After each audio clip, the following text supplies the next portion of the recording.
that. It's I love that too. Like I used to do a show called the Calling Sick to Work. Calling Sick to Work. So I'd go and do radio from 8 till 10, drink on air, and then I'd go right to the comedy club and tell everyone on radio, calling sick to work, don't go to work. And I'd come to the club. They'd open up the club at like 11, and we'd do a show at noon. And that was the funnest shows I would ever do because everyone's day drinking. That's like the favorite. How hammered did people get? Bill, people got so up. The last one I did was in Tampa. I gave Segura's number out on stage, and they were chanting the machine, and I go, I'm not doing it, and I walked off. I don't remember getting paid. I don't remember getting home. All I know is I wake up in a house, right? I've never been in my entire life.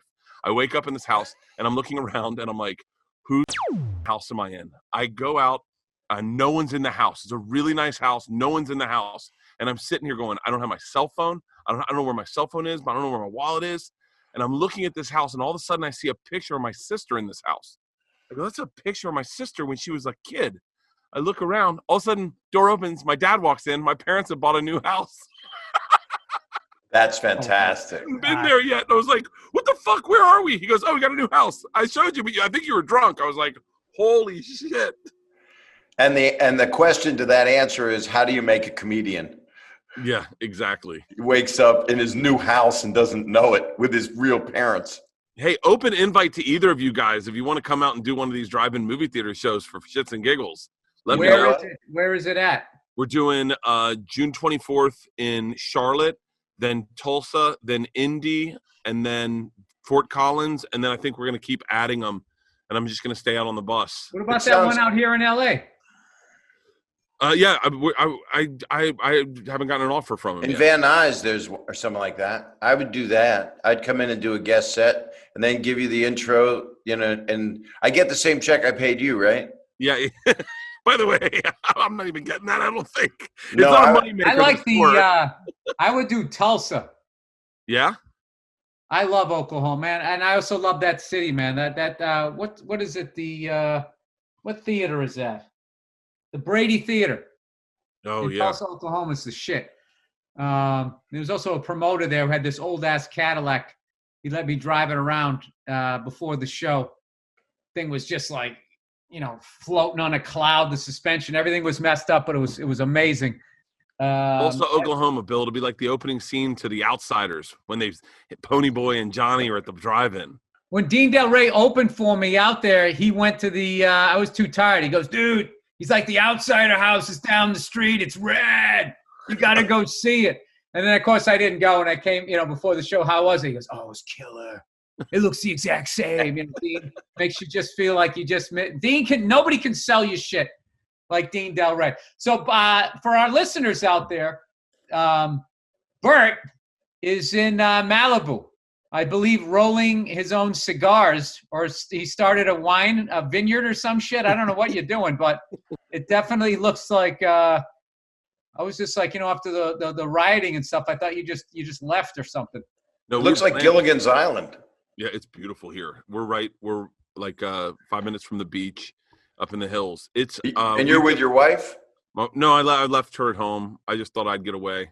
Did you leave her at home right near where all the trouble is? I actually got her a rental right on Fairfax. So hopefully that's something. No, the girls and my wife. Tell her to pick some stuff up at Canner's and bring it to you in Malibu. Wait, where are you guys at? Or I know where Bill is. Bob, where are you? Close to where the riots are going? No, I'm up on not yet. I'm up on the west side, up a hill. Yeah, it's been crazy, man. Like watching It's been upsetting. It's been so upsetting, and yet to get into it is, yeah. My favorite thing out of all this is when white people explain to black people how they should be feeling and how they should be handling this. That's my favorite thing. Like they know what they've gone through for 1,000 years. Well, you know what? You know what the problem, and I have a million years. As a person, I have the same problem. Is human beings would rather win than get to what's right, and everything's broken up into teams. Everybody. I always say that. You're just trying to win. People just want to be. They just want to be proven that they're right. They don't want the truth. Yeah, and everybody does that, but the hardest thing in the fucking world is to get out of your own head and realize that someone is experiencing a life different than yours and to actually listen. And then the person telling you, it's really hard for them to explain their life without the other person feeling like they're getting a finger pointed at them. It's a major defect in humanity. Yeah. So until they, because I feel like both sides should be able to sit down and talk this out, because So much, I think both sides are thrusted into this thing that we've all, in our own ways, have created. So, oh, for sure. Were either of you persecuted as a kid? I was. No, I was. not from my skin, actually from my skin tone, how white I was and how orange my hair was, but it was just sort of standard bullying. You know, I guess never got pulled over by the cops for having red hair, but I definitely got a couple of towel whippings during gym class. It's about how rough it got for me. How about you, Bert? No, I was I got bullied, but but just like a regular kid, like whatever. I always say, like, I've had it pretty easy in life. Like, I am an example of white privilege, I think. I was in Norfolk, Virginia, and people threw rocks at my head and called me a Jew, and it happened a lot. And I'm Really? Presbyterian, so I don't understand. But obviously, I am no Jew. But I brought my ex-wife. That's the advantage of doing this in your office. Look at that ass. Seriously, look at that. If That's why you married it. But once you find out what was between those 2 ears, actually, that haircut is what I looked like when I was in the 5th grade.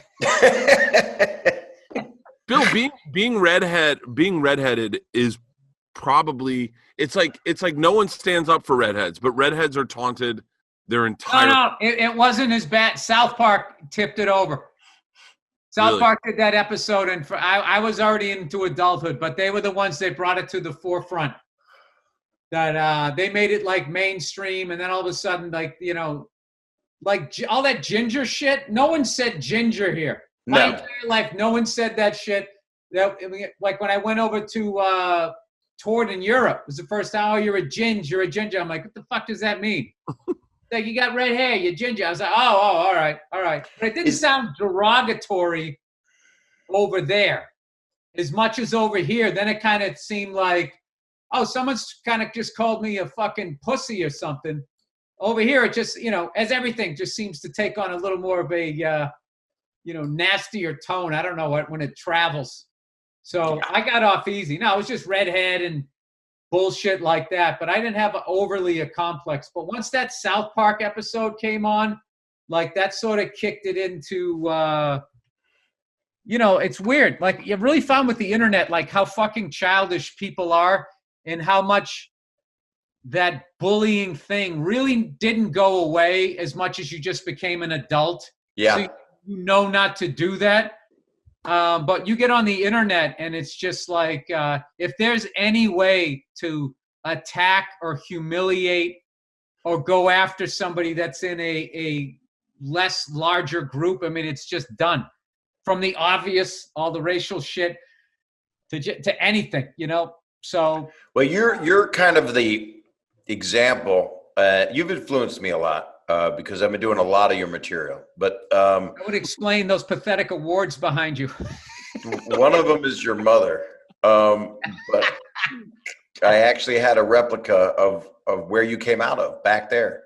Oh, yeah? But all I was going to Did say, that help you out? Did that get you through some lonely nights? Did you got a hot glasses on? Did you take them off? Your mom's a ginger, but I was is that Ginger from Gilligan's Island? Is that what that is between Ginger and Marianne, or is it like 500 years old? I don't know. Because I thought it was like I have no Betty. idea. She's a Betty was from Archie, for the comics. But this, I don't know. Anyway, what I was going to say, Bill, is you're so fucking Saget was from Full House. You had to say that. I got some Full House paraphernalia if you want a lunchbox or a T-shirt. What I was going to say was, you're so amazing. And I'm like this. On stage especially, but if someone throws one rock at me, I throw 1,000 back. I get like a catapult. I mean, if you verbally. Hey, Bert, did you see how that started off as a compliment for me and then quickly just went to all about Bob? Yeah, you're right. I haven't had time for therapy, Bill. But you're to me the master of just not putting up with shit. You're just so, and it's coming from such a real place. I really just look up to you a lot because you make me when I'm you're waiting for the overhand right here. This is just such a long setup. Go ahead. when you pee on me, I'm always looking up to you. But what I'm saying is you're so good. And Bert would agree. Don't you think he's maybe the Oh, that's him bailing out. He's a poser for this. So he's trying to drag you into this shit that he's just. I think Bert would agree. He's trying to throw it to you. It's hard for me to throw a compliment to you, Bill, and because you won't accept it. But hey guys, my wife's naked. Do you want to see? Hell yeah. No. She's naked. Oh no. I mean no. Oh no.